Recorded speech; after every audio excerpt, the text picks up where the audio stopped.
Hi friends, welcome back to our channel. 6ാം ക്ലാസ്സിലെ എല്ലാ കൂട്ടുകാർക്കും പുതിയൊരു സോഷ്യൽ സയൻസ് ക്ലാസ്സിലേക്ക് സ്വാഗതം. അപ്പോൾ നമ്മൾ ഇന്ന് പഠിക്കാൻ പോകുന്നത് സോഷ്യൽ സയൻസിലെ മലയാളം മീഡിയം 2ാമത്തെ യൂണിറ്റായ ആദ്യകാല രാഷ്ട്രങ്ങൾ എന്ന് പറയുന്ന പാഠമാണ് നമ്മൾ ഇന്ന് ഇതിൽ പഠിക്കാൻ പോകുന്നത്. അപ്പോൾ ഈ വീഡിയോയിൽ മുഴുവൻ ഈ പാഠത്തിൽ പറഞ്ഞിട്ടുള്ള എല്ലാ കാര്യങ്ങളും, ടെക്സ്റ്റ് ബുക്കിലുള്ള എല്ലാ ചോദ്യങ്ങളും, വർക്ക് ഷീറ്റുകളും എല്ലാം ഉൾപ്പെടുത്തിയിട്ടുള്ള ഒരു വീഡിയോയാണിത്. അപ്പോൾ ഇതിൻ്റെ മലയാളം മീഡിയം ആണ് ഇതിൽ ചെയ്യുന്നത്. ഇംഗ്ലീഷ് മീഡിയം നമ്മൾ ഓൾറെഡി അപ്ലോഡ് ചെയ്തിട്ടുണ്ട്. അപ്പോൾ ആവശ്യമായ കൂട്ടുകാർ അത് ചെക്ക് ചെയ്യുക. അതുപോലെ തന്നെ 6ാം ക്ലാസ്സിലെ social science, basic science, Malayalam, Kerala Padavali, Adisthana Padavali, English, maths എന്നിവയെല്ലാം നമ്മൾ അപ്ലോഡ് ചെയ്തിട്ടുണ്ട്. അപ്പോൾ ആവശ്യമായ കൂട്ടുകാർ പ്ലേലിസ്റ്റ് ചെക്ക് ചെയ്യുക. അപ്പോൾ നമുക്ക് ഈ പാഠത്തിലേക്ക് കടക്കാം. ഈ പാഠത്തിൽ ഒരുപാട് കാര്യങ്ങളെക്കുറിച്ച് പറയുന്ന പാഠമാണ്. അപ്പോൾ നിങ്ങൾ കുറച്ച് നിർത്തിയിട്ട് പഠിക്കുന്നതായിരിക്കും ക്ലിയർ ആവുന്നത്. അപ്പോഴായിരിക്കും നിങ്ങൾക്ക് കൃത്യമായി മനസ്സിലാവുക. അപ്പോൾ നമുക്കിനി പാഠഭാഗത്തിലേക്ക് കടക്കാം. അപ്പോൾ ആദ്യം തന്നെ ഒരു ചിത്രമായിരുന്നു കൊടുത്തിട്ടുണ്ടായിരുന്നത്.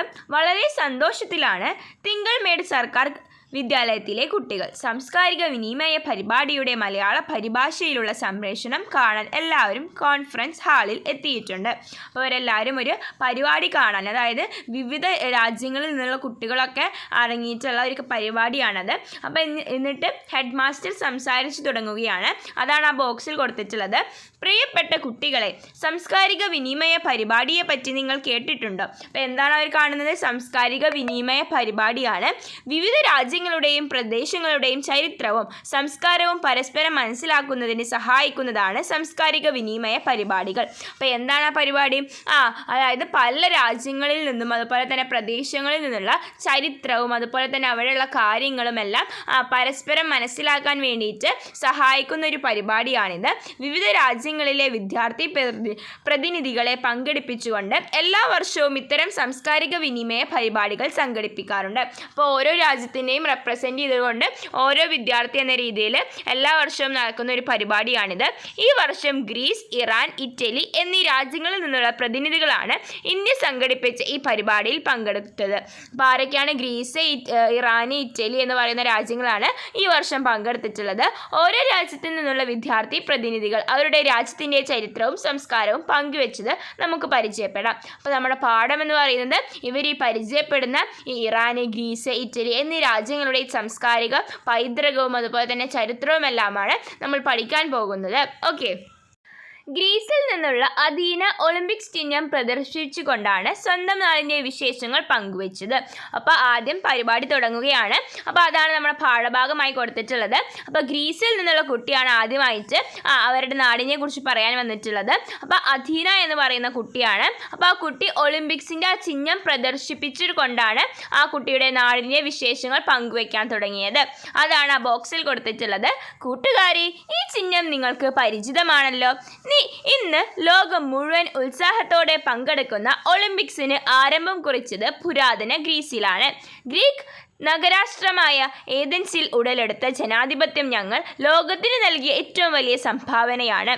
തെക്കുകിഴക്കൻ യൂറോപ്പിലാണ് ഗ്രീസ് സ്ഥിതി ചെയ്യുന്നത്. സമുദ്രനിരപ്പിൽ നിന്ന് ഉയർന്ന് സ്ഥിതി ചെയ്യുന്ന ഒറ്റപ്പെട്ട താഴ്വരങ്ങൾ, കുന്നുകൾ, ചെറുപർവ്വതങ്ങൾ തുടങ്ങി ഭൂമിശാസ്ത്ര സവിശേഷതകളാൽ സമ്പന്നമാണ് എൻ്റെ രാജ്യം. അപ്പോൾ ആ കുട്ടിയുടെ നാടായിട്ടുള്ള ഗ്രീസിനെ കുറിച്ചിട്ടാണ് പറയുന്നത്. അതായത് നമ്മൾ പരിചിതമായിട്ടുള്ള ഈ ഒളിമ്പിക്സിൻ്റെയും ആരംഭം എന്ന് പറയുന്നത് എവിടെ നിന്നാണ്? പുരാതന ഗ്രീസിൽ നിന്നാണെന്നും അതുപോലെ തന്നെ ജനാധിപത്യം എന്ന് പറയുന്ന ആശയം ലോകത്തിന് തന്നെ സംഭാവന നൽകിയിട്ടുള്ളത് ഗ്രീസുകാരാണെന്നും ഗ്രീസ് യൂറോപ്പിൽ ഒരു തെക്കു കിഴക്കൻ ഭാഗത്താണ് സ്ഥിതി ചെയ്യുന്നു എന്നതൊക്കെയാണ് നമുക്ക് ഈ ബോക്സിൽ നിന്ന് ആ കുട്ടി പറഞ്ഞ കാര്യങ്ങളെല്ലാം മനസ്സിലാകുന്നത്. അഥീനയുടെ വിവരങ്ങൾ ശ്രദ്ധിച്ചല്ലോ. എന്തൊക്കെ വിവരങ്ങളാണ് ഇതിൽ നിന്ന് ലഭിച്ചത്? എന്തൊക്കെയാണ്? ഒളിമ്പിക്സിന് ആരംഭം കുറിച്ചത് പുരാതന ഗ്രീസിലാണ്. അതുപോലെ തന്നെ ഗ്രീസിലെ നഗരരാഷ്ട്രമായ ഏതൻസിലാണ് ജനാധിപത്യം ഉടലെടുത്തത്. തെക്കുകിഴക്കൻ യൂറോപ്പിലാണ് ഗ്രീസ് സ്ഥിതി ചെയ്യുന്നത്. വ്യത്യസ്തമായ ഭൂമിശാസ്ത്ര സവിശേഷതകളാൽ സമ്പന്നമാണ് ഗ്രീസ്. അപ്പോൾ ഇതെല്ലാം നമുക്ക് ആ ബോക്സിൽ നിന്ന് മനസ്സിലാക്കാൻ കഴിയുന്നതാണ്. പുരാതന ഗ്രീസിനെ കുറിച്ച് കൂടുതൽ വിവരങ്ങൾ നമുക്ക് അന്വേഷിക്കാം. അപ്പോൾ നമ്മൾ ഇനി അന്വേഷിക്കാൻ പോവുകയാണ് എന്തൊക്കെയാണ് പുരാതന ഗ്രീസിലുണ്ടായിരുന്ന സവിശേഷതകൾ അല്ലെങ്കിൽ പ്രത്യേകതകൾ എന്നെല്ലാം. അപ്പോൾ നമ്മൾ പഠിക്കാൻ പോവുകയാണ് ഗ്രീക്ക് നഗരരാഷ്ട്രങ്ങൾ. പുരാതന ഗ്രീസിൽ ഗ്രാമങ്ങളായിരുന്നു പ്രധാന അധിവാസ കേന്ദ്രങ്ങൾ. അപ്പം പ്രധാന അധിവാസ കേന്ദ്രമായിരുന്നു എന്ത്? ഗ്രാമങ്ങൾ. കൃഷിയും കച്ചവടവും വികസിച്ചതോടെ നഗരങ്ങൾ രൂപം കൊണ്ടു. കാലക്രമേണ ഒരു നഗരവും ചുറ്റുമുള്ള കുറേ ഗ്രാമങ്ങളും ഒത്തുചേർന്ന് നഗരരാഷ്ട്രങ്ങളായി രൂപാന്തരം പ്രാപിക്കാൻ തുടങ്ങി. ഈ നഗരരാഷ്ട്രങ്ങൾ പോളിസ് എന്നാണ് അറിയപ്പെടുന്നത്. അപ്പോൾ എന്താണ് പോളിസ് എന്ന് പഠിച്ചു വയ്ക്കുക. അപ്പോൾ ചിലപ്പോൾ നിങ്ങൾക്കത് ചോദിക്കാവുന്ന ചോദ്യങ്ങളിൽ പെട്ട ചോദ്യമാണ്. ഭൂപടം, അതായത് അവിടെ മാപ്പ് കൊടുത്തിട്ടുണ്ട് അടുത്ത പേജിൽ. 2.1 നിരീക്ഷിച്ച് പുരാതന ഗ്രീസിൽ നിലനിന്നിരുന്ന പ്രധാന നഗരരാഷ്ട്രങ്ങൾ ഏതൊക്കെയാണെന്ന് കണ്ടെത്തി എഴുതും.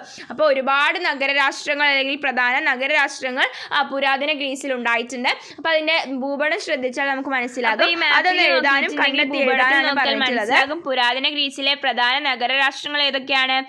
തിബ്സ്, കൊറിന്ത്, ഏഥൻസ്, സ്പാർട്ട. കടലുകളോ ഉയർന്ന പർവ്വതങ്ങളോ പുരാതന ഗ്രീസിലെ ഈ നഗരരാഷ്ട്രങ്ങളെ തമ്മിൽ വേർതിരിച്ചിരുന്നു. അപ്പോൾ എങ്ങനെയാണ് വേർതിരിച്ചിരുന്നത്? കടലുകളും അതുപോലെ തന്നെ ഉയർന്ന പർവ്വതങ്ങളുമാണ് അവരെ വേർതിരിച്ചിരുന്നത്. അതിനാൽ ഓരോ നഗരരാഷ്ട്രവും ഒറ്റപ്പെട്ട നിലയിലായിരുന്നു. ഇക്കാരണത്താൽ ഒരു പൊതുഭരണ സംവിധാനം പുരാതന ഗ്രീസിൽ ഉണ്ടായിരുന്നില്ല. പുരാതന ഗ്രീസിൽ. ഗ്രീസിലെ പ്രധാന നഗരരാഷ്ട്രങ്ങളായിരുന്നു ഏഥൻസും സ്പാർട്ടയും. അപ്പോൾ നമ്മൾ ആ മാപ്പിൽ കണ്ടു. അപ്പോൾ അതിൽ പ്രധാനപ്പെട്ടതാണ്, അണ്ടർലൈൻ ചെയ്യുക, നിങ്ങളത് വരയിട്ട് വെക്കുക. ഏഥൻസും സ്പാർട്ടയുമാണ്. ഏഥൻസിനെ കുറിച്ച് പഠിക്കാം. നിങ്ങൾ ക്ലാസ് ലീഡറെയും സ്കൂൾ ലീഡറെയും ഒക്കെ എങ്ങനെയാണ് തിരഞ്ഞെടുക്കുന്നത്? എങ്ങനെയാണ്? കൂട്ടായ തീരുമാനത്തിലൂടെ അല്ലെങ്കിൽ വോട്ടെടുപ്പിലൂടെ ആയിരിക്കും നിങ്ങളുടെ സ്കൂളിൽ ക്ലാസ് ലീഡറിനെയും അതുപോലെ തന്നെ സ്കൂൾ ലീഡേഴ്സിനെ എല്ലാം തിരഞ്ഞെടുക്കാറ്. ഇപ്രകാരം ഭരണാധികാരികളെ ജനങ്ങൾ തിരഞ്ഞെടുക്കുന്ന സംവിധാനം ഏതാണ്? നമുക്കറിയാം. ജനാധിപത്യത്തിൻ്റെ ആദ്യ രൂപം ഉടലെടുത്തത് ഗ്രീക്ക് നഗരരാഷ്ട്രമായ ഏഥൻസിലാണ്. എവിടെയാണ്? ഗ്രീക്കിൽ നഗരരാഷ്ട്രമായിട്ടുള്ള ഏഥൻസിലാണ്. അപ്പം അതൊന്ന് മാർക്ക് ചെയ്ത് വെക്കുക. ഭരണകർത്താക്കളെ തിരഞ്ഞെടുക്കുന്നതിലും നിയമനിർമ്മാണത്തിലും ഏഥൻസിലെ പൗരത്വമുള്ള എല്ലാ പുരുഷന്മാർക്കും പങ്കാളിത്തമുണ്ടായിരുന്നു. സ്ത്രീകൾ, അടിമകൾ, വിദേശികൾ തുടങ്ങിയവർക്ക് പൗരത്വ പദവി ഉണ്ടായിരുന്നില്ല. അപ്പോൾ അവരെ ഭരണാധികാരികളെ തിരഞ്ഞെടുക്കാൻ അവരെ പൗരത്വമുള്ള പുരുഷന്മാർക്ക് മാത്രമായിരുന്നു അവകാശം അല്ലെങ്കിൽ പങ്കാളിത്തം ഉണ്ടായിരുന്നത്. മറ്റുള്ള സ്ത്രീകൾക്കും വിദേശികൾക്കും അടിമകൾക്കും ഒന്നും പൗരത്വ പദവി ഉണ്ടായിരുന്നില്ല. പെരിക്ലിസിന്റെ കാലത്താണ് ഏഥൻസിലെ ജനാധിപത്യം വിപുലമാകാൻ തുടങ്ങിയത്. ഏഥൻസിലെ രാഷ്ട്രസഭ അസംബ്ലി എന്നാണ് അറിയപ്പെട്ടിരുന്നത്. അപ്പോൾ അതൊക്കെ ചിലപ്പോൾ ഒരു മാർക്കിൻ്റെ ചോദ്യമായിട്ട് ചോദിക്കും. അപ്പോൾ നിങ്ങൾ പഠിക്കുമ്പോൾ കുറച്ചും കൂടി പ്രധാനപ്പെട്ടതായി തന്നെ പഠിക്കാൻ നോക്കുക. അടുത്തതും ഇമ്പോർട്ടൻ്റ് ആയിട്ടുള്ള ചോദ്യമാണ്. ഇനി ഏഥൻസിലെ മറ്റ് സവിശേഷതകൾ പരിചയപ്പെടാം. കല, സംസ്കാരം എന്നിവയ്ക്ക് പ്രാധാന്യം നൽകിയിരുന്ന വിദ്യാഭ്യാസ രീതിയായിരുന്നു. ആൺകുട്ടികൾക്ക് 2 വർഷത്തെ നിർബന്ധിത സൈനിക സേവനം. അടുത്തത് ശക്തമായ കപ്പൽപ്പടയും സൈനിക വ്യൂഹവുമാണ്. അപ്പോൾ ഇത് പ്രധാനപ്പെട്ട ഒരു ചോദ്യമാണ് കേട്ടോ. ഇവിടെ ഒരു ബോക്സ് കൊടുത്തിട്ടുണ്ട്. ഈ ബോക്സ് എന്ന് പറയുന്നത് അധിക വായനയാണ്. ഇതിൽ നിന്ന് പരീക്ഷയ്ക്ക് സാധാരണ ചോദ്യങ്ങൾ ചോദിക്കാറില്ല. അതുകൊണ്ട് തന്നെ നിങ്ങളത് ജസ്റ്റ് ഒന്ന് വായിച്ചിരുന്നാൽ മതി. ഓക്കെ. അടുത്തതാണ് നമ്മൾ പറഞ്ഞു പുരാതന ഗ്രീസിലെ പ്രധാനപ്പെട്ട നഗരരാഷ്ട്രങ്ങളായിരുന്നു സ്പാർട്ടയും ഏഥൻസും. ഇനി നമ്മൾ പഠിക്കാൻ പോകുന്നത് സ്പാർട്ടയെ കുറിച്ചിട്ടാണ്. ഏഥൻസിൽ നിന്നും വ്യത്യസ്തമായ പ്രഭുഭരണമാണ് സ്പാർട്ടയിൽ നിലനിന്നിരുന്നത്. പരമ്പരാഗത മൂല്യങ്ങൾക്കും സൈനിക പരിശീലനങ്ങൾക്കും മുൻതൂക്കമുള്ള വിദ്യാഭ്യാസ സമ്പ്രദായമായിരുന്നു ഇവിടെ ഉണ്ടായിരുന്നത്. അപ്പോൾ അവിടുത്തെ വിദ്യാഭ്യാസ രീതി ചിലപ്പോൾ ചോദിക്കും. അപ്പോൾ അത് അണ്ടർലൈൻ ചെയ്ത് വെക്കുക. ആൺകുട്ടികൾക്ക് 23 വർഷത്തെ സൈനിക സേവനം നിർബന്ധിതമായിരുന്നു. അപ്പോൾ അവിടുത്തെ ഉണ്ടായിരുന്ന കുറച്ച് കാര്യങ്ങളൊക്കെ ഇവിടെ കൊടുത്തിട്ടുള്ളത്. ഒരു വർക്ക്ഷീറ്റാണ്. അതായത് ഇത് സംഭാഷണ രൂപത്തിൽ എഴുതാനാണ്. ഏഥൻസിൻ്റെയും സ്പാർട്ടയും സവിശേഷതകൾ സംഭാഷണ രൂപത്തിൽ അവതരിപ്പിക്കും. അപ്പോൾ നമ്മളിപ്പോൾ പറഞ്ഞത് ഉദാഹരണമായിട്ട് ഇവിടെ ഞങ്ങളുടെ നാട് ജനാധിപത്യത്തിൻ്റെ ജന്മഗൃഹമെന്ന് അറിയപ്പെടുന്നു. അതുപോലെ നിങ്ങൾ സ്പാർട്ടയിൽ 23 വർഷത്തെ സൈനിക സേവനമുണ്ട്, നിലനിന്നിരുന്നു എന്നൊക്കെ നമുക്ക് സംഭാഷണ രൂപത്തിൽ ഒരാളോട് പറയുന്ന രൂപത്തിൽ എഴുതാനാണ്. ഓക്കെ. അപ്പോൾ നിങ്ങൾ ചെയ്യുക. ഗ്രീക്ക് നഗരരാഷ്ട്രങ്ങളുമായി ശത്രുതയിലായിരുന്നു പേർഷ്യൻ സാമ്രാജ്യത്തെ ഏഥൻസിൻ്റെയും സ്പാർട്ടയുടെയും സംയുക്ത സൈന്യം ആക്രമിച്ചു കീഴടക്കി. ഈ യുദ്ധങ്ങളാണ് ഗ്രീക്കോ പേർഷ്യൻ യുദ്ധങ്ങൾ എന്നറിയപ്പെടുന്നത്. അപ്പോൾ ഇത് പ്രധാനപ്പെട്ടതാണ്. ഗ്രീക്കോ പേർഷ്യൻ യുദ്ധം എന്താണെന്നാണ് ഇവിടെ പറഞ്ഞത്. എന്നാൽ പിൽക്കാലത്ത് ഏഥൻസുമായി ശത്രുതയിലായ സ്പാർട്ടയുമായി സംഘത്തിലായിരുന്ന ചില നഗരരാഷ്ട്രങ്ങളും ചേർന്ന് ഏഥൻസിനെ ആക്രമിച്ചു. പെലോപ്പീഷ്യൻസ് യുദ്ധങ്ങൾ എന്നറിയപ്പെടുന്ന ഈ യുദ്ധത്തിൽ സ്പാർട്ട വിജയിച്ചു. അപ്പോൾ ഇവിടെ 2 യുദ്ധങ്ങളാണ് പറഞ്ഞത്. അപ്പോൾ ഇത് രണ്ടും വളരെ പ്രധാനപ്പെട്ടതാണ്. ഇവിടെയും ഒരു അധിക വായന തന്നെയാണ് കൊടുത്തിട്ടുള്ളത്. അപ്പോൾ നിങ്ങൾക്ക് വായിക്കണമെന്ന് കൂടുതൽ ഇതിനെക്കുറിച്ച് കാര്യങ്ങൾ അറിയണമെന്നുണ്ടെങ്കിൽ നിങ്ങൾക്ക് ഈ ബോക്സ് വായിക്കാവുന്നതാണ്. നമുക്കിനി അടുത്ത ടോപ്പിക്കിലേക്ക് കടക്കാം. അടുത്തത് ഗ്രീക്ക് തത്വചിന്തകൾ. അപ്പോൾ ഇതും വളരെ പ്രധാനപ്പെട്ടുള്ള 3 ബോക്സുകളാണ്. അപ്പോൾ നിങ്ങൾ എന്തായാലും ഇത് പഠിച്ചു വെക്കണം. ലോകത്തെ സ്വാധീനിച്ച പ്രധാന ഗ്രീക്ക് തത്വചിന്തകരാണ് സ്ക്രോട്ടീസ്, പ്ലാറ്റോ, അരിസ്റ്റോട്ടിൽ. അപ്പോൾ നിങ്ങളിത് ഇവരെ കേട്ടിട്ടുണ്ടാകും. ലോകത്തെ തന്നെ വളരെയധികം പ്രധാനപ്പെട്ടിട്ടുള്ള ഒരു തത്വചിന്തകരായിരുന്നു ഇവരെല്ലാം. അപ്പോൾ ഇവരെ കുറിച്ചിട്ടുള്ള കാര്യങ്ങളാണ് ഇനി ഓരോ പോയിന്റ് രൂപത്തിൽ കൊടുത്തിട്ടുള്ളത്. ആദ്യം ആരാണ്? സോക്രട്ടീസ് ആണ്. അറിവാണ് നന്മ എന്ന തത്വമാണ് പ്രാധാന്യം നൽകിയത്. സംവാദ രീതി, അതായത് സോക്രാറ്റിക് മെത്തേഡിലൂടെ ആശയങ്ങൾ പ്രചരിപ്പിച്ചു. അടുത്തത് പ്ലാറ്റോയിനെ കുറിച്ചിട്ടാണ്. പ്ലാറ്റോ സോക്രട്ടീസിന്റെ ശിഷ്യനാണ്. ആര്? പ്ലാറ്റോ. അക്കാദമി എന്ന പഠന കേന്ദ്രം സ്ഥാപിച്ചു. പ്രധാന കൃതി റിപ്പബ്ലിക്. അപ്പോൾ ഇതൊക്കെ ചിലപ്പോൾ ഇതിൽ നിന്ന് വൺ വേർഡോ അല്ലെങ്കിൽ നിങ്ങളോട് ഷോർട്ട് നോട്ടോ അല്ലെങ്കിൽ ചെറിയൊരു കുറിപ്പ് എഴുതുക അങ്ങനെയൊക്കെ ചോദിക്കും. അപ്പോൾ നിങ്ങൾ എന്തായാലും ഇത് പഠിച്ചു വെക്കണം. അല്ലെങ്കിൽ ആ 2 പേര് തന്നിട്ട് ഇവരിൽ തമ്മിലുള്ള വ്യത്യാസങ്ങൾ എന്താ അതൊക്കെ ആയിരിക്കും ചോദിക്കുക. അപ്പോൾ അതൊക്കെ പഠിച്ചു വെക്കണം. അടുത്തത് അരിസ്റ്റോട്ടിലാണ്. പ്ലേറ്റോയുടെ അക്കാദമിയിലെ വിദ്യാർത്ഥിയായിരുന്നു ആര്? അരിസ്റ്റോട്ടിൽ. ലൈസിയം എന്ന പഠന കേന്ദ്രം സ്ഥാപിച്ചു. പൊളിറ്റിക്സ് എന്ന ഗ്രന്ഥത്തിന്റെ രചയിതാവാണ്. പുരാതന ഗ്രീക്ക് സംസ്കാരത്തെക്കുറിച്ച് വിവരങ്ങൾ ലഭിക്കുന്നതിന് ഹോമറിൻ്റെ ഇതിഹാസ കാവ്യങ്ങളായ ഇലിയഡ്, ഒഡീസി എന്നിവയിൽ നിന്നാണ്. അപ്പോൾ ഈ കാര്യങ്ങളെല്ലാം പുരാതന ഗ്രീക്കിലെ കുറിച്ചുള്ള കാര്യങ്ങൾ ലഭിക്കണമെങ്കിൽ ഏതാണ്? ഒരു കാവ്യങ്ങൾ, ഹോമറിൻ്റെ ഇതിഹാസങ്ങളായിട്ടുള്ള കാവ്യങ്ങളാണ്. ഏത്? ഇലിയഡ്, ഒഡീസി എന്ന് പറയുന്നത്. അപ്പോൾ ഇലിയഡിനെ കുറിച്ചുള്ള കാര്യങ്ങളാണ് ഇവിടെ അധിക വായനയിൽ കൊടുത്തിട്ടുള്ളത്. അപ്പോൾ നിങ്ങൾക്ക് അതിനെക്കുറിച്ച് കൂടുതൽ അറിയണമെന്ന് താല്പര്യമുള്ളവർ അത് വായിച്ചു നോക്കുക. നിങ്ങൾ ഈ ഇലിയഡ്, ഒഡീസി എന്നത് പഠിക്കണം. ചിലപ്പോൾ അത് വൺ വേർഡ് ആയിട്ടൊക്കെ ചോദിക്കാൻ സാധ്യതയുണ്ട്. ഓക്കെ, അതിന് താഴെ ഒരു ചോദ്യമുണ്ട്. ഒരു ചുമർ പത്രിക തയ്യാറാക്കൂ എന്നതാണ്. അതായത് അതിൻ്റെ ചിത്രം, തത്വചിന്ത, സാഹിത്യം എന്നീ മേഖലകളിൽ സംഭാവന നൽകിയ ഗ്രീക്കുകാരുടെ ചിത്രങ്ങളും വിവരങ്ങളും ഉൾപ്പെടുത്തി ഒരു ചുമർ പത്രിക തയ്യാറാക്കും. അപ്പോൾ നിങ്ങൾക്ക് ഇതിൻ്റെ ചിത്രങ്ങൾ, ഈ ആളുകളുടെ ചിത്രങ്ങളും അതുപോലെ തന്നെ ആ കാലഘട്ടത്തിൽ ഉണ്ടായിരുന്ന എന്തെങ്കിലും കാര്യങ്ങളെല്ലാം ലഭിക്കുന്നുണ്ടെങ്കിൽ അതെല്ലാം ഉൾപ്പെടുത്തിക്കൊണ്ട് ഒരു ചുമർ പത്രിക തയ്യാറാക്കാനാണ് പറഞ്ഞിട്ടുള്ളത്. അപ്പോൾ നിങ്ങൾ ക്ലാസ്സിൽ എല്ലാവരും കൂടി ചെയ്യേണ്ട ഒരു പ്രവർത്തനമാണ്. അപ്പോൾ നമ്മളിപ്പോൾ ഗ്രീക്കിനെ കുറിച്ചുള്ള എല്ലാ കാര്യങ്ങളും പഠിച്ച് ഇനി അടുത്ത പഠിക്കാനുള്ളതാണ് പേർഷ്യൻ സാമ്രാജ്യം എന്ന് പറയുന്നത്. അപ്പോൾ പേർഷ്യൻ സാമ്രാജ്യത്തിൽ എന്തെല്ലാമാണ് എന്ന് നമുക്ക് നോക്കാം. അപ്പോൾ ആ കുട്ടി പറയുന്ന രീതിയിലാണ് ആദ്യം കൊടുത്തിട്ടുള്ളത്. കൂട്ടുകാരെ, ഞങ്ങളുടെ രാജ്യമായ ഇറാൻ പേർഷ്യൻ സാംസ്കാരിക പൈതൃകം ഉൾക്കൊള്ളുന്നു. അക്കാലത്ത് നിലനിന്നിരുന്ന സാമ്രാജ്യങ്ങളിൽ ഏറ്റവും പ്രധാനപ്പെട്ടതായിരുന്നു പേർഷ്യൻ സാമ്രാജ്യം.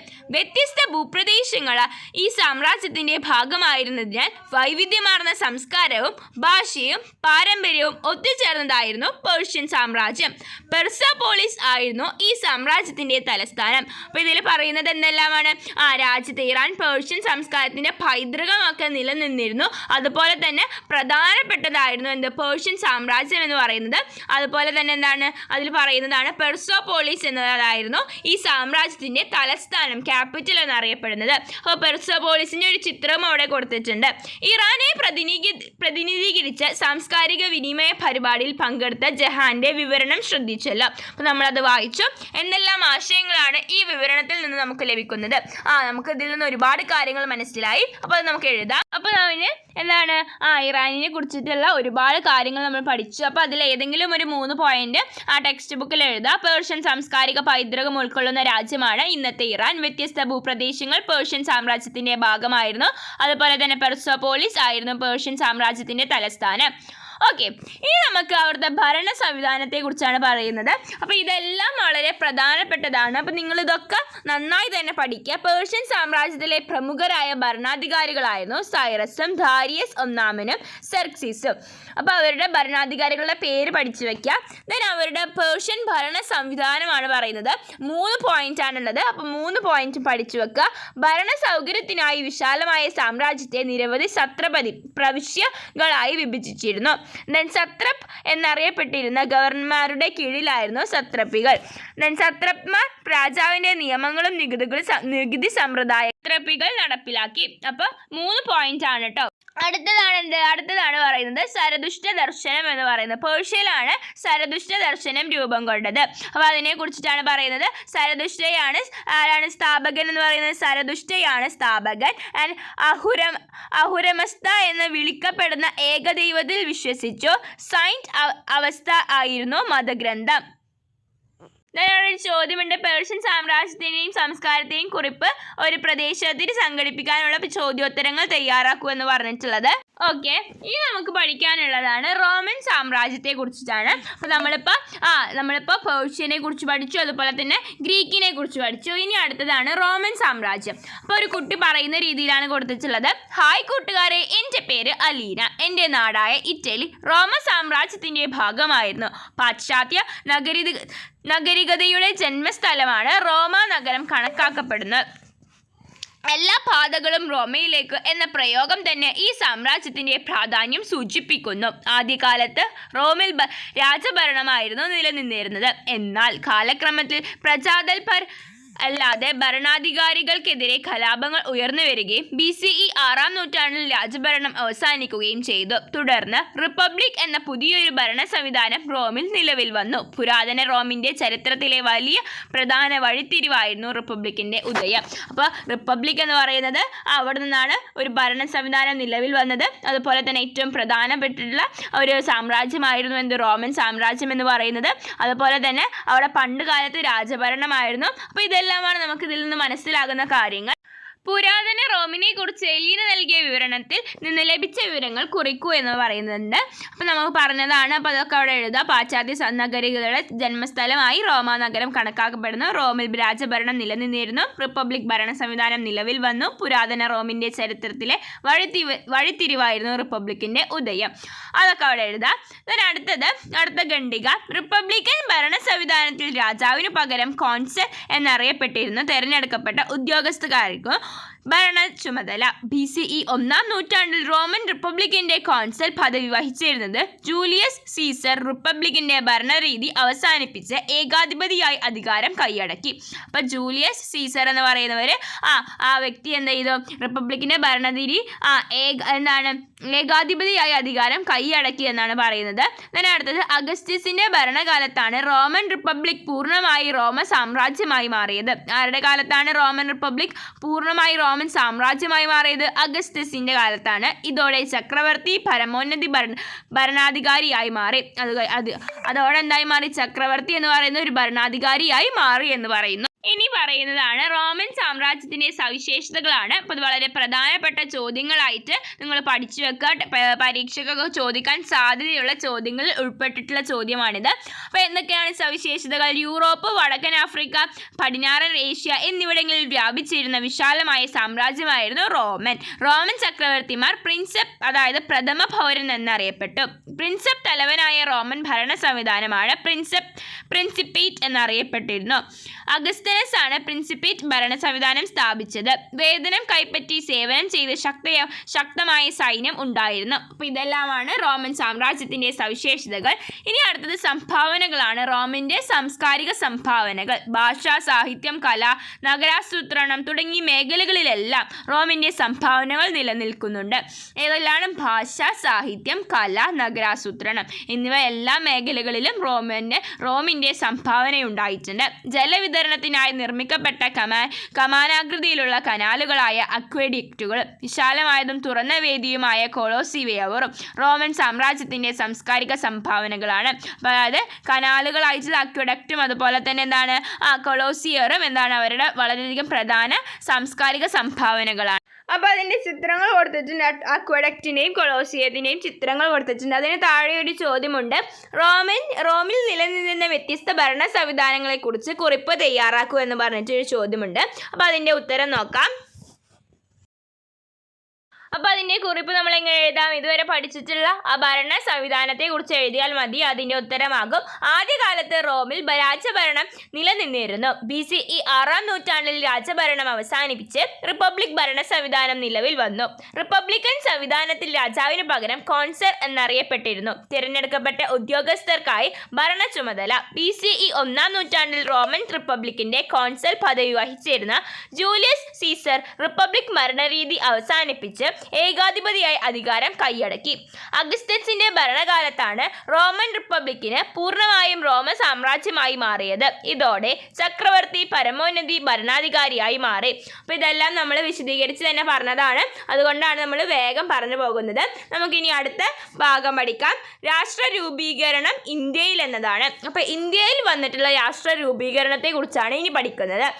സാംസ്കാരിക വിനിമയ പരിപാടിയിൽ ഇന്ത്യയെ പ്രതിനിധീകരിച്ച് പങ്കെടുത്തത് വിവാൻ ആയിരുന്നു. വിവാന്റെ വിവരണം ശ്രദ്ധിക്കണം. അപ്പോൾ ഇവിടെ കൊടുത്തിട്ടുണ്ട്, നമുക്ക് വിവാന്റെ വിവരണം ശ്രദ്ധിക്കാം. എന്താണ് കൊടുത്തിട്ടുള്ളത്? ഞാൻ വിവാൻ ഇന്ത്യയെ പ്രതിനിധീകരിച്ചാണ് ഈ പരിപാടിയിൽ പങ്കെടുക്കുന്നത്. സിന്ധു നദിയുടെയും പോഷക നദികളുടെയും തീരങ്ങളിൽ നിലനിന്നിരുന്ന ഹരപ്പൻ സംസ്കാരത്തെക്കുറിച്ച് നിങ്ങൾ കേട്ടിട്ടുണ്ടല്ലോ. അപ്പം നമ്മൾ കഴിഞ്ഞ പാഠത്തിൽ പഠിച്ചതാണ് ഹരപ്പൻ സംസ്കാരത്തെക്കുറിച്ച്.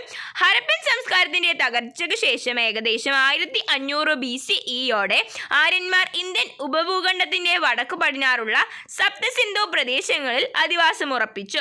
അക്കാലത്ത് രചിക്കപ്പെട്ട വേദങ്ങളിൽ നിന്നാണ് ഇവരെക്കുറിച്ച് നമുക്ക് വിവരങ്ങൾ ലഭിക്കുന്നത്. വേദങ്ങൾ രചിക്കപ്പെട്ട ഈ കാലഘട്ടം വേദകാലം എന്നറിയപ്പെടുന്നു. അപ്പോൾ വേദങ്ങൾ നിർമ്മിച്ചിട്ടുള്ള ആ കാലത്ത് നമ്മൾ എന്താണ് അറിയപ്പെടുന്നത്? വേദകാലം എന്നാണ് അറിയപ്പെട്ടിരുന്നത്. പിൽക്കാലത്ത് ആര്യന്മാർ സപ്തസിന്ധു പ്രദേശത്തു നിന്ന് ഗംഗയുടെയും പോഷക നദികളുടെയും തീരങ്ങളിൽ എത്തിച്ചേർന്നു. ഇരുമ്പിന്റെ കണ്ടുപിടുത്തവും ഉപയോഗവും കൃഷിയുടെ വ്യാപനത്തിനും ഉൽപാദന വർധനവിനും കാരണമായി. മിച്ചോൽപാദനം കച്ചവട കേന്ദ്രങ്ങളിലെ വികാസത്തിന് വഴിതെളിച്ചു. ഈ കച്ചവട കേന്ദ്രങ്ങളാണ് പിന്നീട് നഗരങ്ങളായി മാറിയത്. ഈ നഗരങ്ങൾ കേന്ദ്രീകരിച്ചാണ് ജനപദകൾ രൂപപ്പെട്ടത്.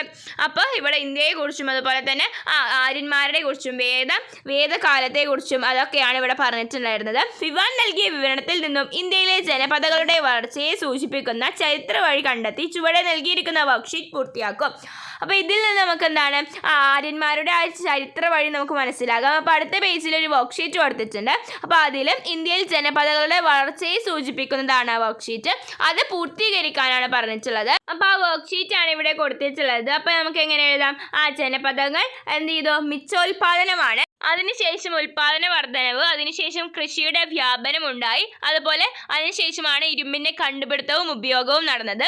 അങ്ങനെ കച്ചവട കേന്ദ്രങ്ങളായി, അത് പിന്നീട് നഗരങ്ങളായി. അപ്പോൾ ഇങ്ങനെയാണ് അവരുടെ ചരിത്ര വഴി എന്ന് പറയുന്നത് ജനപദങ്ങളുടെ. അടുത്ത ഭാഗമാണ് ജനപദങ്ങളിൽ നിന്ന് മഹാജനപദങ്ങളിലേക്ക്.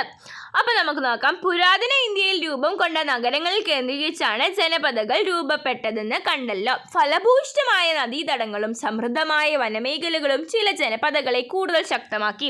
അപ്പോൾ ചിലവരെ എങ്ങനെയാണ് ശക്തമാക്കിയത്? ഫലഭൂയിഷ്ഠമായ നദീതടങ്ങൾ, അതുപോലെ തന്നെ സമൃദ്ധമായ വനമേഖലകൾ. അപ്പോൾ ഇതൊക്കെ ഒന്ന് കൂടുതൽ മനസ്സിൽ ഉറപ്പിച്ച് തന്നെ പഠിക്കുക. ചിലപ്പോൾ ഇതിൽ നിന്നെല്ലാം ആയിരിക്കും ചോദ്യങ്ങൾ വരിക. അപ്പോൾ ശക്തരാക്കി സമീപ പ്രദേശങ്ങളിലുള്ള ജനപദങ്ങളെ കീഴടക്കിയ പ്രബലമായ ജനപദങ്ങൾ മഹാജനപദങ്ങളായി പരിണമിച്ചു. മഹാജനപദങ്ങളുടെ കാലം ഇന്ത്യയിലെ രണ്ടാം നഗരവൽക്കരണം എന്നാണ് അറിയപ്പെടുന്നത്. അപ്പോൾ എന്താണ് ഇന്ത്യയിലെ നഗരവൽക്കരണം? രണ്ടാം നഗരവൽക്കരണം എന്നറിയപ്പെടുന്നത് ഇവരുടെ മഹാജനപദങ്ങളായി പരിണമിച്ചിട്ടുള്ള ആ ഒരു കാലത്തെയാണ് ഇന്ത്യയിലെ രണ്ടാം നഗരവൽക്കരണം എന്നറിയപ്പെടുന്നത്. അതിന് അടുത്തത് ഇവിടെ ബോക്സ് കൊടുത്തിട്ടുണ്ട്. അപ്പോൾ നിങ്ങൾക്ക് വായിക്കണം എന്നുള്ളവർക്ക് വായിക്കാവുന്നതാണ്. അതിന് അടുത്തതാണ് മഗധ പ്രബല ശക്തിയാകുന്നു. അപ്പോൾ എങ്ങനെയാണ് ഒരു പ്രബല ശക്തിയായി മാറിയത് നോക്കാം. BCE 6-ാം നൂറ്റാണ്ടിൽ ഇന്ത്യയിൽ നിലനിന്നിരുന്ന 16 മഹാജനപദങ്ങളിൽ പ്രബല ശക്തിയായി മാറിയത് മഗധയാണ്. അപ്പോൾ 14 മഹാജനപദങ്ങൾ അവിടെ കൊടുത്തിട്ടുണ്ട്. അപ്പോൾ അതിൽ ഏറ്റവും പ്രബല ശക്തിയായി മാറിയത് മഗധയാണ്. ഇവിടെ മഹാജനപദങ്ങളിൽ പ്രബല ശക്തിയായിരുന്ന മഗധയുടെയാണ് ഇവിടെ കൊടുത്തിട്ടുള്ളത്. അപ്പോൾ അതിൽ മഗധ എന്ന് എഴുതിയിട്ടുണ്ടാല് ഭൂപടത്തിൽ ഭൂപടം 2.2-ൽ മഗധയുടെ സ്ഥാനം രേഖപ്പെടുത്തിയിരിക്കുന്നത് ശ്രദ്ധിക്കും. അപ്പോൾ നിങ്ങളതൊന്ന് ശ്രദ്ധിക്കുക. പ്രബലമായ മഹാജനപദയാക്കുന്നതിന് മഗധയെ സഹായിച്ച ഘടകങ്ങൾ എന്തെല്ലാം എന്നെന്ന് നോക്കാം. അപ്പോൾ മഗധയുടെ വളർച്ചയ്ക്ക് സഹായകമായ ഘടകങ്ങളാണ്. അപ്പോൾ ഇത് വളരെ വളരെ പ്രധാനപ്പെട്ട ചോദ്യം തന്നെയാണ്. അപ്പോൾ നിങ്ങൾ എന്തായാലും പഠിച്ചു വെക്കണം. അപ്പോൾ എന്തൊക്കെ ഘടകങ്ങളാണ്? ശക്തമായ ഭരണാധികാരികളും ശക്തമായ സൈന്യവും ഗംഗയുടെയും പോഷക നദികളുടെയും സമീപം കൊണ്ടുള്ള ഫലഭൂയിഷ്ഠത, ഇരുമ്പിൻ്റെ സാന്നിധ്യവും ഇരുമ്പായുധങ്ങളുടെയും ഉപകരണങ്ങളുടെയും നിർമ്മാണവും ഉപയോഗവും, കാർഷിക മേഖലയായ വാണിജ്യ രംഗത്തുമുണ്ടായ പുരോഗതി, ഇതെല്ലാമാണ് മഗധയെ വളരെ ശക്തമായിട്ടുള്ള ഒരു മഹാജനപദയാക്കുന്നതിന് സഹായിച്ചിട്ടുള്ള പ്രധാന ഘടകങ്ങൾ എന്ന് പറയുന്നത്. തുടക്കത്തിൽ തുടക്കത്തിൽ രാജഗൃഹയും അതായത് ബീഹാറിലെ രാജ്ഗീർ എന്നാണ്, പിന്നീട് പാടലിപുത്ര പട്നയായിരുന്നു മഗധയുടെ തലസ്ഥാനങ്ങൾ. അപ്പം ആദ്യം ഇതൊക്കെ ഒന്ന് പഠിച്ചു വെക്കണം. രാജ്ഗൃഹയും അതുപോലെ തന്നെ പിന്നീട് പട്ടലിപുത്രവുമായിരുന്നു അവരുടെ തലസ്ഥാനങ്ങളായിട്ടുണ്ടായിരുന്നത്. ദെൻ മൗര്യ രാജ്യമാണ് പറയുന്നത്. അടുത്തത് മൗര്യ രാജ്യം. BCE 321 മഗധയിലെ ഭരണാധികാരിയായിരുന്ന ധനനന്ദനെ പരാജയപ്പെടുത്തി ചന്ദ്രഗുപ്ത മൗര്യ മഗധയുടെ അധികാരം പിടിച്ചെടുത്തു. ആരാണ് പിടിച്ചെടുത്തത്? ചന്ദ്രഗുപ്ത മൗര്യയാണ് മഗധയുടെ അധികാരം പിടിച്ചെടുത്തത്. മഗധയോടൊപ്പം സമീപ പ്രദേശങ്ങളും കൂട്ടിച്ചേർത്ത് മൗര്യ രാജ്യം സ്ഥാപിച്ചു. അപ്പം മഗധയും അതുപോലെ തന്നെ അതിൻ്റെ സമീപ പ്രദേശങ്ങളെല്ലാം കൂട്ടിച്ചേർത്തിട്ടാണ് എന്ത് മൗര്യ രാജ്യം സ്ഥാപിച്ചത്. അപ്പം അത് മനസ്സിലാക്കി വെക്കുക. ചന്ദ്രഗുപ്ത മൗര്യനാണ് ആരാണ് സ്ഥാപിച്ചത്? ചന്ദ്രഗുപ്ത മൗര്യനാണ് മൗര്യ രാജ്യം സ്ഥാപിച്ചത്. മഗധയെ വിശാലമായി മൗര്യ സാമ്രാജ്യമാക്കി മാറ്റാനും മികച്ചൊരു ഭരണ സംവിധാനം രൂപപ്പെടുത്താനും ചന്ദ്രഗുപ്ത മൗര്യനെ സഹായിച്ചത് അദ്ദേഹത്തിൻ്റെ മന്ത്രിയായിരുന്ന കൗടില്യൻ അഥവാ ചാണക്യനായിരുന്നു. അപ്പോൾ ചാണക്യനായിരുന്നു ചന്ദ്രഗുപ്ത മൗര്യനെ സഹായിച്ചിട്ടുള്ള വ്യക്തി എന്ന് പറയുന്നത്. അപ്പോൾ അത് അണ്ടർലൈൻ ചെയ്ത് പഠിക്കുക. മൗര്യ രാജ്യത്തിൻ്റെ മികച്ച ഭരണാധികാരിയായിരുന്നു അശോകൻ. കാശ്മീരും കലിംഗാറും അതായത് ഇന്നത്തെ ഒഡീഷയും കടലോര പ്രദേശമാണ് കീഴടക്കി രാജ്യത്തിൻ്റെ വിസ്തൃതി വർദ്ധിപ്പിച്ചു. ഭൂപടം 2.3 നിന്നും മൗര്യ രാജ്യത്തിന്റെ വിസ്തൃതി നിരീക്ഷിക്കും. അപ്പൊ നിങ്ങൾ ആ ഭൂപടം ഒന്ന് നിരീക്ഷിക്കുക. അപ്പോൾ ഇവിടെ കൊടുത്തിട്ടുണ്ട് അശോകന്റെ ഭരണകാലത്തെ മൗര്യ രാജ്യമാണ് ഇവിടെ കൊടുത്തിട്ടുള്ള ആ ഭൂപടം എന്ന് പറയുന്നത്. അതിന് താഴെ ഒരു ചോദ്യമുണ്ട്. മഹാജനപദയായിരുന്ന മഗധ ശക്തമായ മൗര്യ രാജ്യമായി വളർത്തുന്നത് എങ്ങനെയെന്ന് ചർച്ച ചെയ്ത് കുറിപ്പ് തയ്യാറാക്കും. അപ്പോൾ നിങ്ങൾ ഈ ചോദ്യത്തിന് ഉത്തരം എന്ന് പറയുന്നത് ആ ശക്തമായിട്ടുള്ള നമ്മൾ നേരത്തെ പറഞ്ഞ 4 പോയിന്റുകളും അതുപോലെ തന്നെ അതിന് ശേഷമുള്ള ആ ഒരു ചന്ദ്രഗുപ്ത മൗര്യനെ കുറിച്ചിട്ടുള്ളതും ചാണക്യനെ കുറിച്ചിട്ടുള്ള കാര്യങ്ങളെല്ലാം ഉൾപ്പെടുത്തിയിട്ട് എഴുതിയാൽ ഇതിൻ്റെ ഉത്തരമാകുന്നതാണ്. ഇനി അടുത്തതാണ് പ്രാചീന ഇന്ത്യയിലെ ദർശനങ്ങളാണ് പറയുന്നത്. അപ്പോൾ നമുക്ക് നോക്കാം പ്രാചീന ഇന്ത്യയിൽ ഉണ്ടായിട്ടുള്ള ദർശനങ്ങൾ. പ്രാചീന ഇന്ത്യയിലുണ്ടായ ആദ്യകാല രാഷ്ട്ര രൂപീകരണം നാം കണ്ടുവല്ലോ. അപ്പോൾ നമ്മൾ ഇന്ത്യയുടെ രാഷ്ട്ര രൂപീകരണം ആദ്യകാലത്ത് ഉണ്ടായിരുന്നത് നമ്മളിപ്പോൾ പഠിച്ചു. ഇനി ഇക്കാലഘട്ടത്തിൽ രൂപം കൊണ്ട ചില ദർശനങ്ങളാണ് നമുക്ക് പരിചയപ്പെടാനുള്ളത്. അപ്പോൾ ഒരുപാട് ദർശനങ്ങൾ ഉണ്ടായിട്ടുണ്ട്. അപ്പോൾ അതാണ് നമ്മളിനി പഠിക്കാൻ പോകുന്നത്. അതിലെ ഒന്നാമത്തേതാണ് ജൈനമതം എന്ന് പറയുന്നത്. അപ്പോൾ നമുക്കറിയാം ചൈനീസം എന്നൊക്കെ പറയുന്നത്. അപ്പോൾ അതിനെക്കുറിച്ചിട്ടാണ്. BCE 6-ാം നൂറ്റാണ്ടിൽ ഇന്ത്യയിൽ രൂപം കൊണ്ട ദർശനമായിരുന്നു ജൈനമതം. അപ്പോൾ എത്രാം നൂറ്റാണ്ടിലാണ്? 6-ാം നൂറ്റാണ്ടിലാണ് ജൈനമതം ദർശനം രൂപം കൊണ്ടത്. വർദ്ധമാന മഹാവീരനാണ് ജൈനമതം പ്രചരിപ്പിച്ചത്. ജൈനമതത്തിലെ 24ാമത്തെ തീർത്ഥങ്കരാണ് വർദ്ധമാന മഹാവീരൻ. ലൗകിക സുഖങ്ങളെ കീഴടക്കിയവൻ എന്നർത്ഥം വരുന്ന ജീനൻ എന്ന് അദ്ദേഹം അറിയപ്പെട്ടു. അപ്പോൾ അദ്ദേഹത്തിൻ്റെ ചിത്രം അവിടെ കൊടുത്തിട്ടുണ്ട്. വർദ്ധമാന മഹാവീരൻ അദ്ദേഹമാണ് ഇത് പ്രചരിപ്പിച്ചിട്ടുള്ളത്. അതുപോലെ തന്നെ ലൗകിക സുഖങ്ങളെ കീഴടക്കിയവൻ എന്ന അർത്ഥം വരുന്ന ജിനൻ എന്നും അദ്ദേഹം അറിയപ്പെടുന്നുണ്ട്. അപ്പോൾ ഇതിൽ 2-3 പോയിന്റുകൾ പഠിച്ചു വെക്കുക. അപ്പോൾ നിങ്ങൾക്ക് പരീക്ഷയ്ക്കൊക്കെ എളുപ്പത്തിൽ എഴുതാൻ കഴിയുന്നതാണ്. ദെൻ ഇത് വളരെ പ്രധാനപ്പെട്ട ഒരു ചോദ്യമായിട്ട് നിങ്ങൾക്ക് പരീക്ഷയ്ക്ക് ചോദിക്കാൻ സാധ്യതയുള്ള ചോദ്യമാണ്. ജൈനമത ആശയങ്ങൾ ഏതൊക്കെയാണെന്ന്. അപ്പോൾ എന്തൊക്കെയാണ് ജൈനമത ആശയങ്ങൾ എന്ന് പറയുന്നത്? എല്ലാ വസ്തുക്കൾക്കും ജീവനുണ്ട്. ജീവനുള്ള ഒന്നിനെയും ഉപദ്രവിക്കരുത്, അതായത് അഹിംസ, ഉപദ്രവിക്കാതെ ഇരിക്കുക. അതുപോലെ കളവ് പറയരുത്, മോഷ്ടിക്കരുത്, ശരിയായ വിശ്വാസം, ശരിയായ അറിവ്, ശരിയായ പ്രവൃത്തി എന്നിവ അനുഷ്ഠിക്കുക. ഇതെല്ലാമാണ് ജൈനമതത്തിലുണ്ടായിരുന്ന ആശയങ്ങൾ. 4 ആശയങ്ങളായിരുന്നു അവർ സ്വീകരിച്ചിട്ടുണ്ടായിരുന്നത്. അടുത്ത ദർശനമാണ് ബുദ്ധമതം എന്ന് പറയുന്നത്. പ്രാചീന ഇന്ത്യയിൽ രൂപം കൊണ്ട മറ്റൊരു പ്രധാന ദർശനമായിരുന്നു ഏത്? ബുദ്ധമതം. ഗൗതമ ബുദ്ധനാണ് ബുദ്ധമതം സ്ഥാപിച്ചത്. സിദ്ധാർത്ഥൻ എന്നായിരുന്നു അദ്ദേഹത്തിൻ്റെ യഥാർത്ഥ പേര്. ബീഹാറിലെ ബോധഗയയിൽ വെച്ച് ജ്ഞാനോദയം നേടിയ അദ്ദേഹം ഗൗതമ ബുദ്ധൻ എന്നറിയപ്പെട്ടു. അപ്പോൾ ഗൗതമ ബുദ്ധൻ്റെ ചിത്രം അവിടെ കൊടുത്തിട്ടുണ്ട്. അപ്പോൾ ഇവിടെ ആദ്യം അദ്ദേഹത്തിൻ്റെ പേര് സിദ്ധാർത്ഥൻ എന്നായിരുന്നു. അപ്പോൾ ബുദ്ധമതത്തിൻ്റെ ആശയങ്ങളും അവിടെ കൊടുത്തിട്ടുണ്ട്. അതും 4 എണ്ണമാണ്. അപ്പോൾ ചിലപ്പോൾ നിങ്ങൾക്ക് താരതമ്യം ചെയ്തിട്ടൊക്കെ കുറിപ്പ് എഴുതാൻ വരും. അപ്പോൾ ഇത് രണ്ടും നിങ്ങൾ പഠിച്ചു വെക്കണം. 4 പോയിന്റാണ് ഇവിടെ ഉള്ളത്. ബുദ്ധമത ആശയങ്ങൾ: ഹിംസിക്കാതിരിക്കുക, കളവ് പറയാതിരിക്കുക, സത്യസന്ധത പുലർത്തുക, അന്യരുടെ സ്വത്ത് ആഗ്രഹിക്കാതിരിക്കുക. ഇതെല്ലാമാണ് ബുദ്ധമതത്തിൻ്റെ ആശയങ്ങൾ എന്ന് പറയുന്നത്. തന്നെ ഇവിടെ ഒരു ചോദ്യമുണ്ട്. എന്താണ്? ജൈനമതത്തിൻ്റെയും ബുദ്ധമതത്തിൻ്റെയും ആശയങ്ങളുടെ പൊതു സവിശേഷതകൾ വിശകലനം ചെയ്തെഴുതുക. അപ്പോൾ അതായത് നിങ്ങൾ ആ 2 എണ്ണത്തിൻ്റെയും ഉത്തരം, അതായത് 2 എണ്ണത്തിൻ്റെയും ആശയം എഴുതിയാൽ ഇതിൻ്റെ ഉത്തരമാകുന്നതാണ്. ജൈനമത ആശയങ്ങൾ: എല്ലാ വസ്തുക്കളുടെയും ജീവനുണ്ട്, ജീവനുള്ള ഒന്നിനെയും ഉപദ്രവിക്കരുത്, കളവ് പറയരുത്, മോഷ്ടിക്കരുത്, ശരിയായ വിശ്വാസം, ശരിയായ അറിവ്, ശരിയായ പ്രവൃത്തി എന്നിവ അനുഷ്ഠിക്കുക. അതുപോലെ ബുദ്ധമതം: ഹിംസിക്കാതിരിക്കുക, കളവ് പറയാതിരിക്കുക, സത്യസന്ധത പുലർത്തുക, അന്യരുടെ സ്വത്ത് ആഗ്രഹിക്കാതിരിക്കുക. അപ്പോൾ ഇതെല്ലാമാണ് ജൈനമതത്തിൻ്റെയും ബുദ്ധമതത്തിൻ്റെയും ആശയങ്ങൾ എന്ന് പറയുന്നത്. ഓക്കെ, BC 6-ാം നൂറ്റാണ്ട് മുതൽ ലോകത്താകമാനം മനുഷ്യ ജീവിതത്തിൻ്റെ എല്ലാ മേഖലകളിലും നൂതനമായ കാഴ്ചപ്പാടുകൾ രൂപം കൊള്ളാൻ തുടങ്ങിയിരുന്നു. ഈ കാലഘട്ടത്തിൽ ലോകത്തിൻ്റെ വിവിധ ഭാഗങ്ങളിലുണ്ടായ രാഷ്ട്രീയ ദാർശനിക വികാസങ്ങളെക്കുറിച്ചാണ് നമ്മൾ ഈ പാഠഭാഗത്തിൽ ചർച്ച ചെയ്തത്.